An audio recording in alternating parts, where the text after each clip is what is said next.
অরাজনৈতিক পরিচয়ে বেড়ে উঠেছি। তাদের কাছে বেগম জিয়া একটি ইতিহাসের নাম। খারাপ লাগতেছে, তাকে দেখা সৌভাগ্য হলে ভালো হতো, কিন্তু মেয়ে হিসাবে উনি ফেনীর বিভিন্ন উন্নয়ন কর্মকাণ্ডে আমাদেরকে সহযোগিতা করতো। মূলগাতি তো ওনার বাড়ি কাজ করতে তাও দেখছিলাম না। খালেদা জিয়াকে হারিয়ে আমাদের মনে হয়েছে আমরা আমাদের মাকে হারিয়েছি। আজ 31 ডিসেম্বর 2025, একটু পরেই বেগম খালেদা জিয়ার জানাজার নামাজ সম্পূর্ণ হবে। ফেনীতে সাধারণ মানুষ তাকে নিয়ে কি মন্তব্য করছে সেটি আমরা শোনাবো আপনাদেরকে। চলুন। আচ্ছা, কষ্ট আমরা হেনি জেলাতে আমরা কষ্ট, সবাই কষ্ট ভাই। ওই প্রধানমন্ত্রী যাওয়ানে খালেদা জিয়া যাওয়ানে গা আমরা খুব কষ্ট পাই। খুব খারাপ লাগতেছে। খালেদা জিয়ার দেখেছি যে আরো 30 বছর আগে দেখা হয়েছে, যে দেখছি ভালো আছে খুব।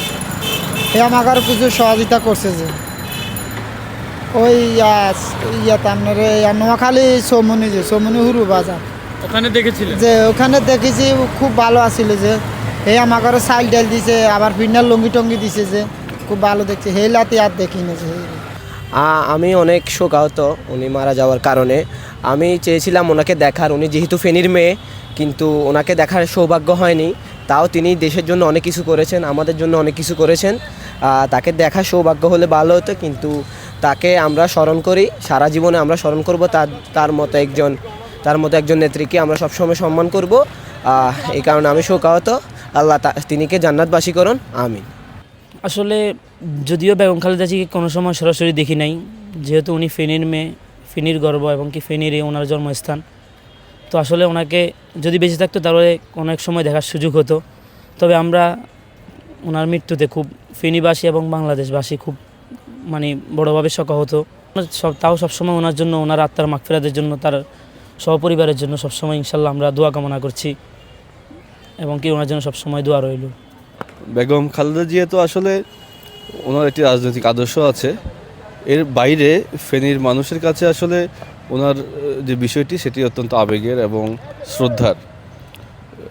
রাজনীতি যারা করেন তারা হয়তো ওনাকে বিভিন্নভাবে চিন্তা করেন, দোষগুণ মিলেই তো মানুষ।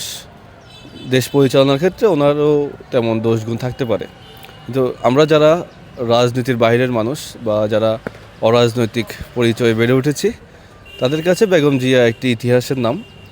আমরা যারা 90-এর আগে পরে জন্মগ্রহণ করেছি, আমাদের কাছে বেগম খালেদা জিয়া একটি চমৎকার স্মৃতির নাম।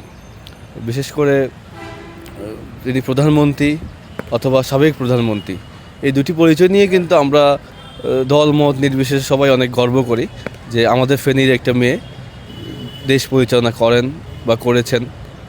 তো এটি আমাদের জন্য গর্বের জায়গায় থাকে, এবং সেই জায়গা থেকে আমি মনে করি